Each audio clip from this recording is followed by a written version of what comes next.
মুন্সিগঞ্জের গজারিয়ায় হোসেন্দি ইউনিয়নের শীতার্তদের মাঝে শীতবস্ত্র বিতরণ করা হয়েছে। ইউনিয়নের বিভিন্ন ওয়ার্ডের সাধারণ মানুষের মাঝে সহস্রাধিক শীতবস্ত্র বিতরণ করা হয়। শীতবস্ত্র বিতরণের সার্বিক বিষয়াদি নিয়ে আরও বিস্তারিত জানাচ্ছেন আমাদের গজারিয়া প্রতিনিধি সোলাইমান শিকদার।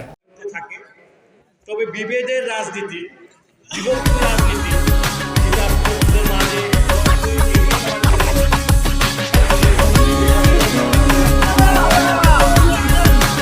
মুন্সিগঞ্জের গজারিয়ায় সাবেক প্রধানমন্ত্রী দেশনেত্রী খালেদা জিয়ার সুস্থতা কামনায় নিজ অর্থায়ন ও উদ্যোগের মধ্য দিয়ে স্থানীয় প্রায় শতাধিক অসচ্ছল পরিবারের মাঝে শীতবস্ত্র বিতরণ করেন জেলা বিএনপির সিনিয়র যুগ্ম আহ্বায়ক মহিউদ্দিন আহমেদ।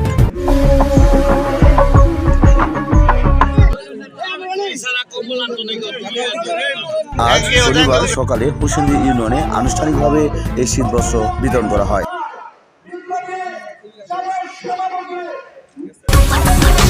এ সময় জেলা বিএনপির সাধারণ সম্পাদক আসামুজ্জামান তপন চৌধুরীর সার্বিক পরিচালনায় এ সময় প্রধান বক্তা হিসেবে উপস্থিত ছিলেন বাংলাদেশ জাতীয়তাবাদী যুব দলের কেন্দ্রীয় নির্বাহী কমিটির সদস্য আকম মোজাম্মেল হক।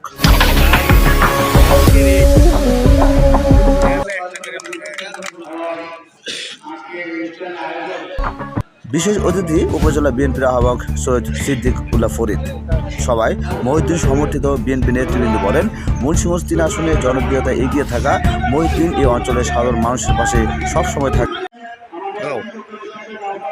এ সময় বক্তারা মহিউদ্দিন আহমেদের সমর্থন জানিয়ে তার পাশে থাকারও বক্তব্য ব্যক্ত করেন।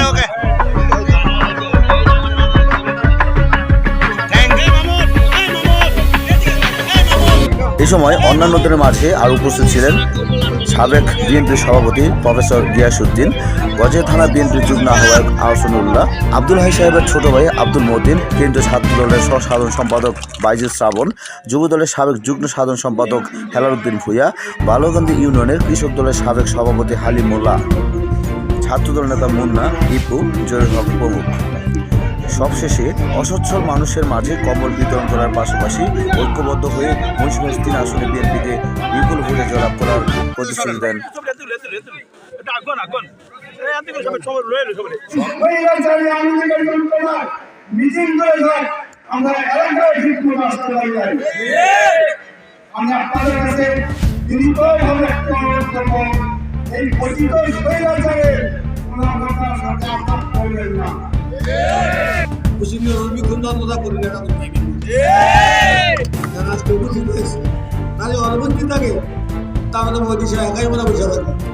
যারা কথা বলেছেন আমি আপনাদের ভোট রাখি। আমি তো দীর্ঘদিন যাবত রাজনীতি করি, এগুলো করা ঠিক হয় নাই। যাদের সাথে করবেন তাদের সাথে করেন। যারা দীর্ঘ 15 বছর আমাদেরকে 17 বছর অন্যায় অত্যাচার অভিযান করেছে তাদের সাথে করেন। ওই তাদেরকে তো এত হারাই না, একটা সরকার বলতে হবে না। উপজেলায় 8টা ইউনিয়নে প্রায় আপনারা শুনলে আশ্চর্য হবেন, প্রায় 120টার মতো গ্রাম আছে। প্রতিটি গ্রামেই তারেক রহমানের নির্দেশে আমরা শীতবস্ত্র বিতরণ করেছি। আওয়ামী ফ্যাসিস্ট কোনো লোকের নেতৃত্বে এই দলে বিএনপির জন্ম হয় নাই। এই বিএনপি একটি জাতীয়তাবাদী উদ্বুদ্ধ হয়ে জন্ম হয়েছে। এই জাতীয়তাবাদী দল পর্যায়ক্রমে চলবে। আজকে যারা নেতৃত্ব দেয়, অনেকে কলেজের প্রফেসর, অনেকে ইউনিয়ন বিএনপির প্রেসিডেন্ট, অনেকে অনেক আভিজাত্য পরিবারের জন্মগ্রহণ। এই দলে অখাদ্য কুখাদ্যের কোনো স্থান নাই। গণতান্ত্রিক প্রক্রিয়ায় আমরা ঐক্যবদ্ধ আছি, ঐক্যবদ্ধ থাকবো ইনশাআল্লাহ। বিজয়ের পতাকা নিয়ে আমরা আগামী নির্বাচনে আমরা গড়ে তুলব। রাজনীতিতে লবিং গ্রুপিং থাকবে, রাজনীতির প্রতিযোগিতা থাকবে। প্রতিযোগিতা না থাকলে রাজনীতি কিন্তু উত্থান হয় না, এটাকে আপনাদের বুঝতে হবে। রাজনীতিতে যে মাঠ দখল করতে পারবে, নেতা কর্মীর মন জয় করতে পারবে, জনগণের মন জয় করতে পারবে, সেই নমিনেশন পাবে। আব্দুল হাই সাহেব কিন্তু, আমি আগেই বলেছি, আব্দুল হাই সাহেব কিন্তু একটা ব্র্যান্ড। সে 5 বারের এমপি, তার জনপ্রিয়তা কিন্তু এখানে ব্যাপকভাবে কাজ করতেছে।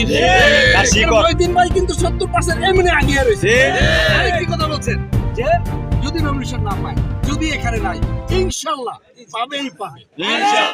বিএনপির পরিস্থিতি আল্লাহর রহমতে অনেক ভালো, লোকজনের মাঝে অনেক উৎসাহ উদ্দীপনা আছে এবং আমি মোটামুটি প্রায় 250 উপরে লোক নিয়ে আসছি এবং আমরা মহিউদ্দিন ভাইয়ের পাশে আছি। আগামী তো ইনশাল্লাহ থাকবে। কেমন দেখছেন মুন্সিগঞ্জের গজারিয়া থেকে সোলাইমান শিকদার, ফাল্গুনী।